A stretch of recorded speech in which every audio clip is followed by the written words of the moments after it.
Hi, fans of high quality entertainment. I am with Chris Propfe, Musically Obsessed. How's it And going? I've followed his channel for, I guess you were saying, a year and a half. We've known each other. Yeah, well, I think we've known each other longer. I think it's been probably about a year or so since we did a video together. Yeah, okay. And I asked Chris if he would like to do a Black Sabbath related video. And also later, we're going to do something on Blue Oyster Cult. So first, and we're going to be doing the top 10 Black Sabbath, just the Aussie years, deep cuts, and we're ranking them from 1 to 10. Cool. And so, Chris, first off, tell me about your history with Black Sabbath. Yeah, well, I remember the first album that I got by Black Sabbath was Sabotage. Mm.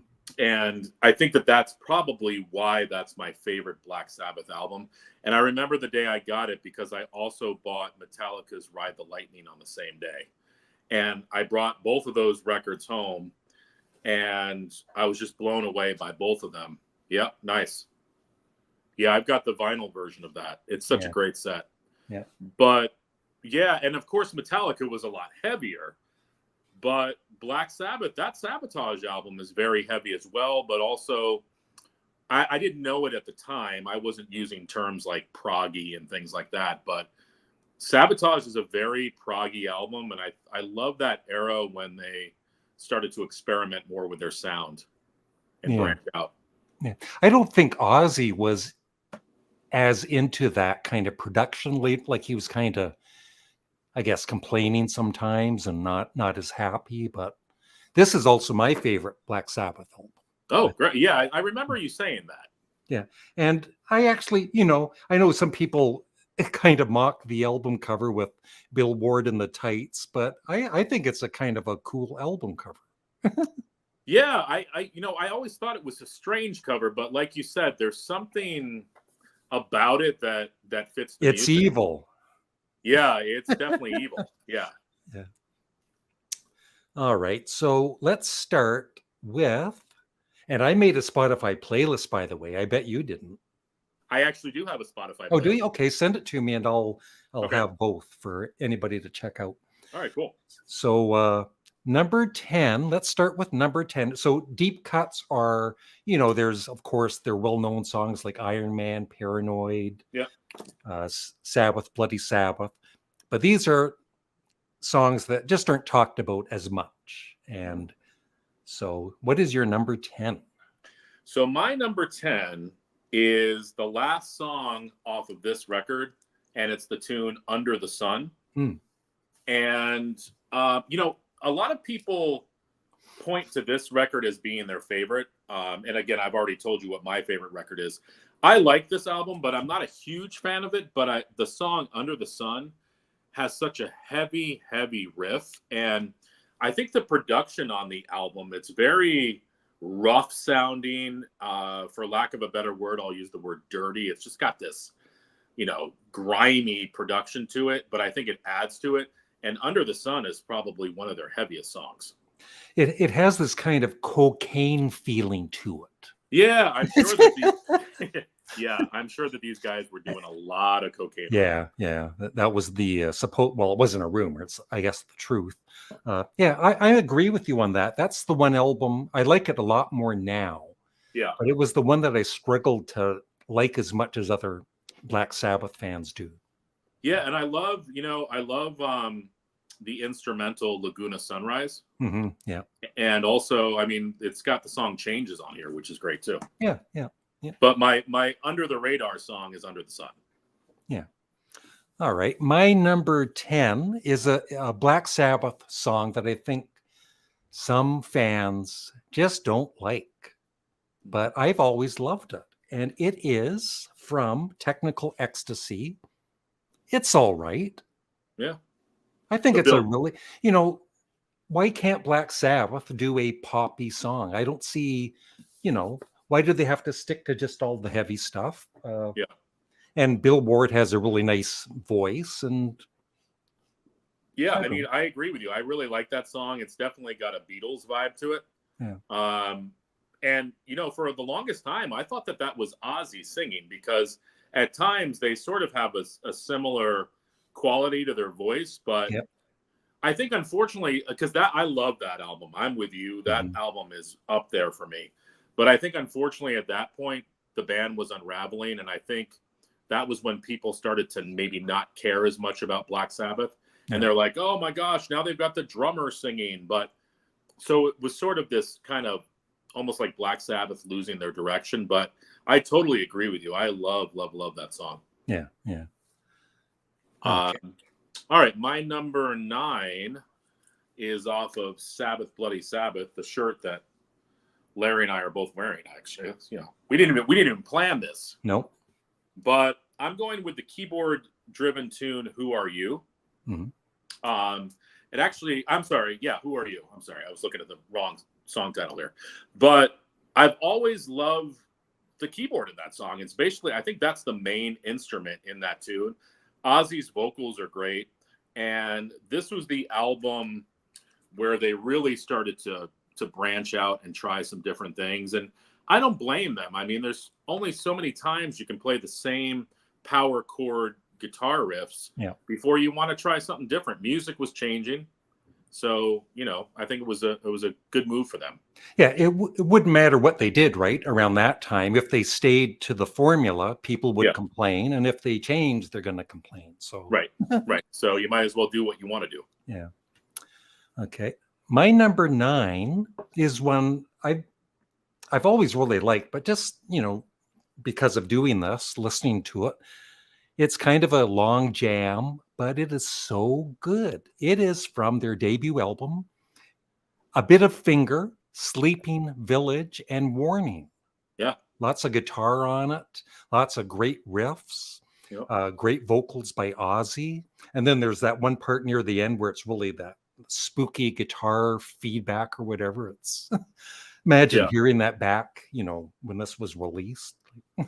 Well, that's the thing. Yeah, I think there was, I don't know of any other album that sounded like that. Yeah. So people must have been like, oh my gosh, what is this? And then that combined with the cover art and everything, that was, they were definitely ahead of their time. Yeah.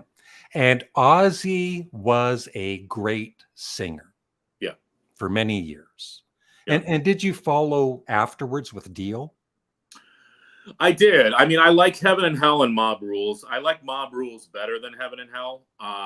But I tend to go more towards the Ozzy years. Now, with that being said, I also love the vocal. Well, I like the Ian Gillan album, Born Again, but I also like Tony Martin. And supposedly they're coming out with a Tony Martin box set of all of his albums that he recorded with Sabbath. And actually, he's got a lot of great albums. Unfortunately, by that point, people didn't really care about Black Sabbath. Yeah. So was that the one that, did he do the vocals on Forbidden? Yeah. And so Headless Cross. Some of my viewers are saying I should do that album for Does This Album Suck? Do you like it, or? I like Forbidden. I think the problem with it is it opens up. I think the first song has Ice-T, the rapper, on it. Yeah.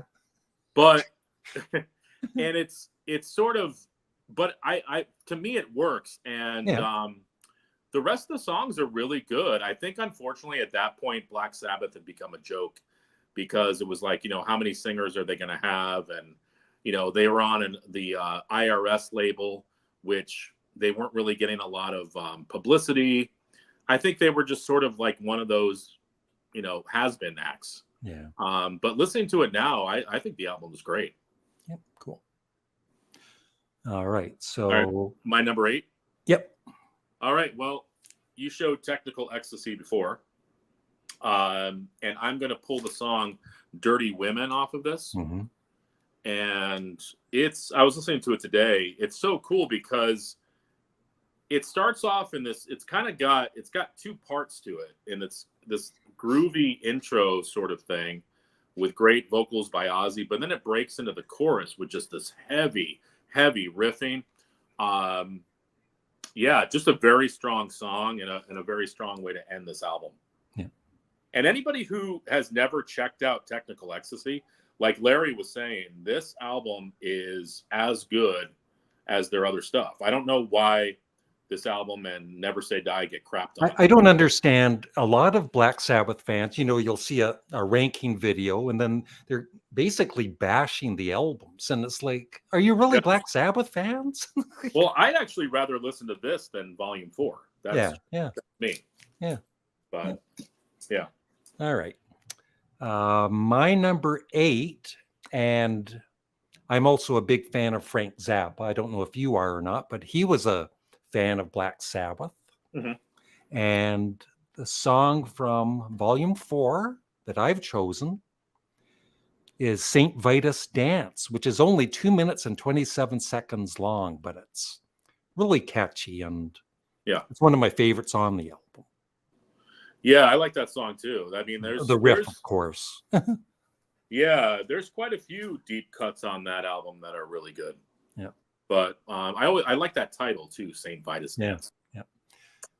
All right, so we're up to my number 7, I think, right? Yep. All right, well, I'm going to go with their last album with Ozzy singing on.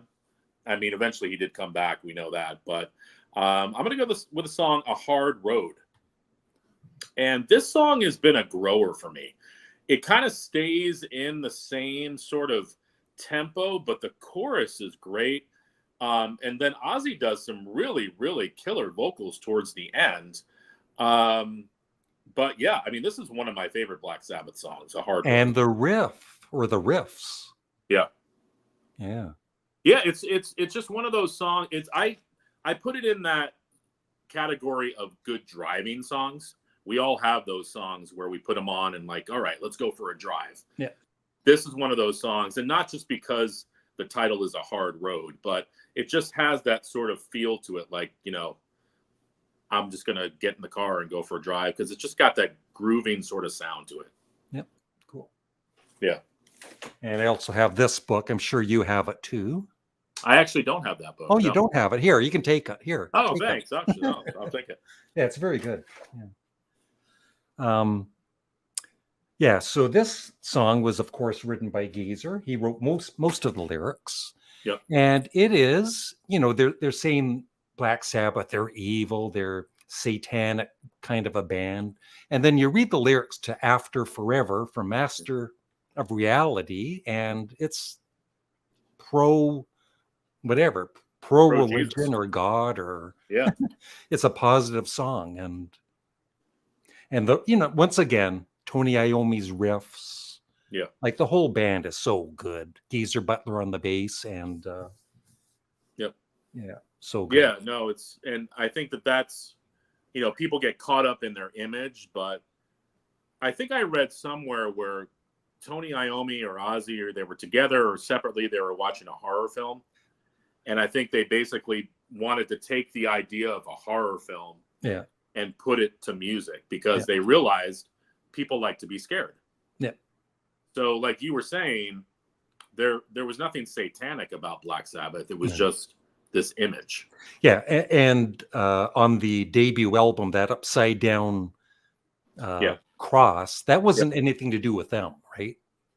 So yeah, I think their idea. Yeah, I want to say the record label put that in. Yeah. But it's funny that we're talking about this, because my next song, my number 6, I'm going to go back to Sabbath Bloody Sabbath, and that cover is pretty detailed. Yeah. And I can see why people might have thought that there was some sort of satanic connection, but the song that I'm going to pull off of this album is A National Acrobat, and the riff just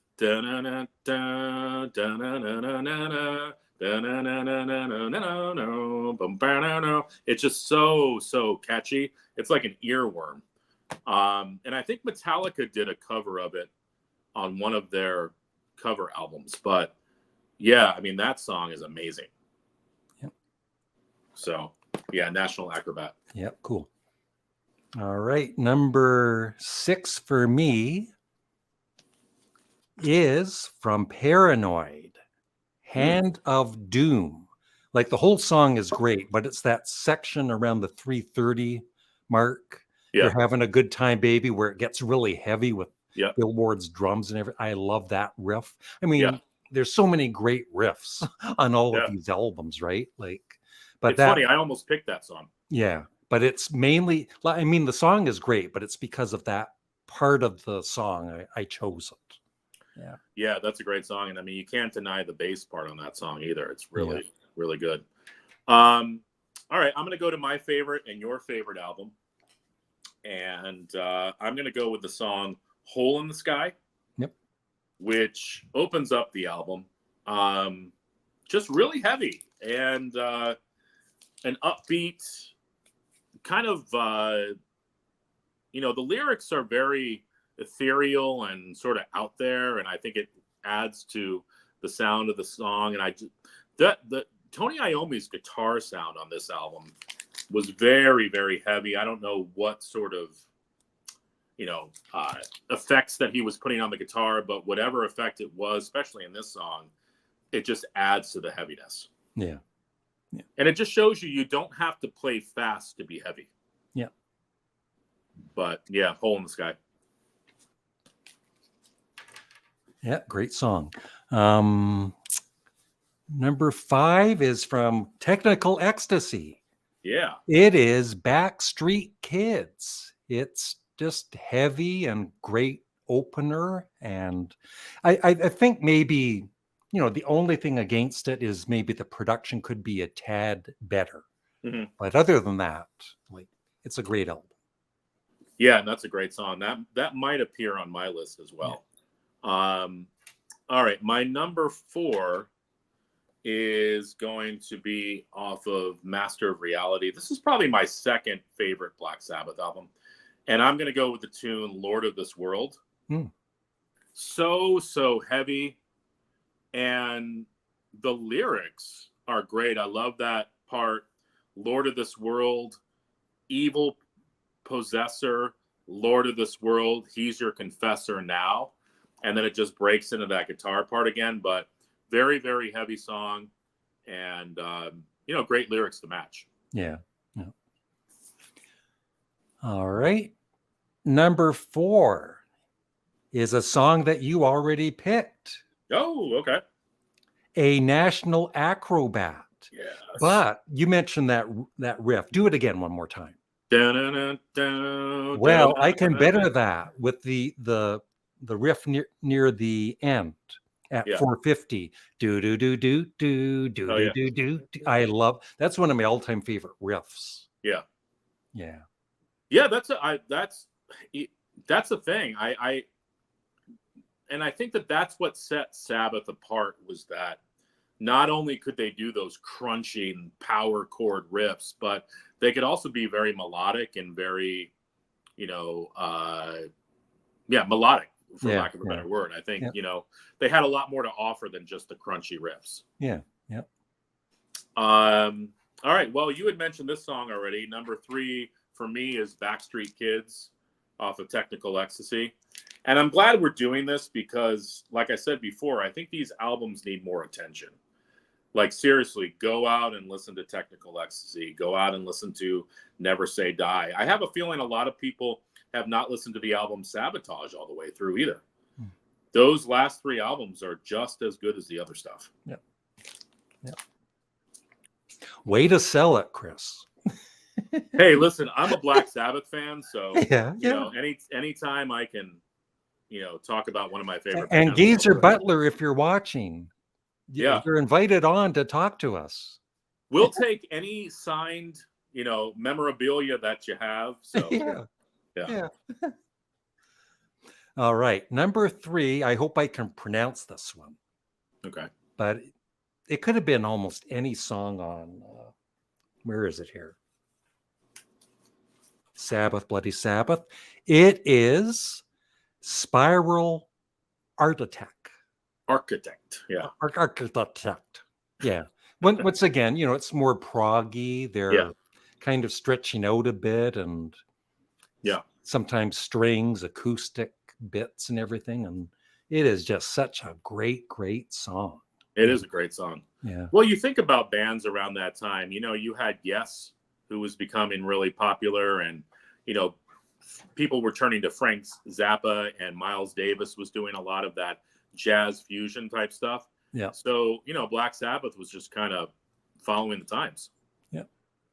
All right, my number 2, going back to Master of Reality, this has got to be one of the heaviest riffs besides Symptom of the Universe off of Sabotage. I'm going with the song Into the Void.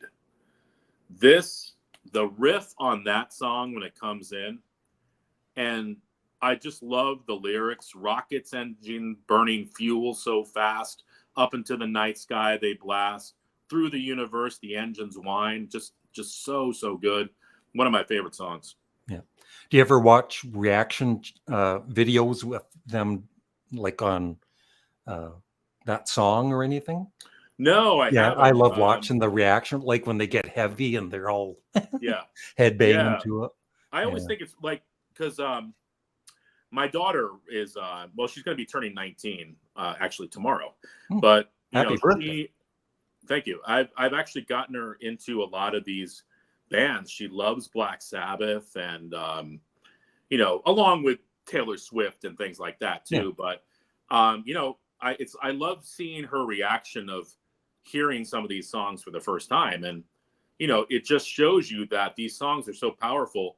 They'll still hit you in 2024 like they did back in 1970 whatever. Yeah. So it's going to be exciting to see what our number 1 picks are when coming up soon. Yeah, mine's very surprising. All right, my number 2 is one that you also chose, A Hard Road. Nice. It would be in my top 10 Black Sabbath songs, probably in the top 5. Yeah. It is just so catchy. There's so many great riffs, guitar work in it, great vocals by Ozzy. Yeah. I don't know why it's not more well known by, like, once again, it's, that album needs more love. Yeah, I think that's the thing. I think, and for the longest time, and I never even knew that Ozzy sang on these albums, because I think I stopped listening after Sabotage. And then one day I was in some store, this is long ago, and I'm like, you know what, I'm going to pick up this Black Sabbath album. I don't even know who's singing on it. And it happened to be Ozzy. I think it's just because there wasn't a lot of promotion for this album. I think Black Sabbath was pretty much done. Yeah. I read stories about how Van Halen was opening for them, and Van Halen just blew them off the stage. And I think people were ready for those younger acts. Yeah. But yeah, I agree. Obviously I agree with you, because I put A Hard Road on my list as well. It's a great song. Yeah. Okay. Before we get to our number 1, Chris, tell us about your YouTube channel. Alrighty then. Well, yeah, I've had a channel probably for about 4 years now. And, I kind of talk about all different styles of music, because I love country music. I love jazz. I love heavy metal. I like Broadway show tunes, punk music, everything. And people, when they watch my channel, there's like, oh, there's no way you can be into all those styles of music. Well, yes, I am. Ask any of my friends. I am into that. I do live streams with other friends of mine. I do album reviews. I've been going through my collection right now. I've been doing a lot of YouTube shorts lately, and I've been showing off my Black Sabbath collection, showing off my Iron Maiden collection, showing off my Uriah Heep collection. So, yeah, I just have fun. I love music. I've always loved music. If I didn't have music in my life, I don't know what I would be doing. So it's just fun for me to share that love through my channel. Yeah, cool. Yeah. So I'll have a link for Chris's channel below this video. So please subscribe and check it out. All right, my number 1. Okay. So I'm right and you're wrong, Chris, unless you picked the same song. Wouldn't that be funny if we picked the same song? I don't know.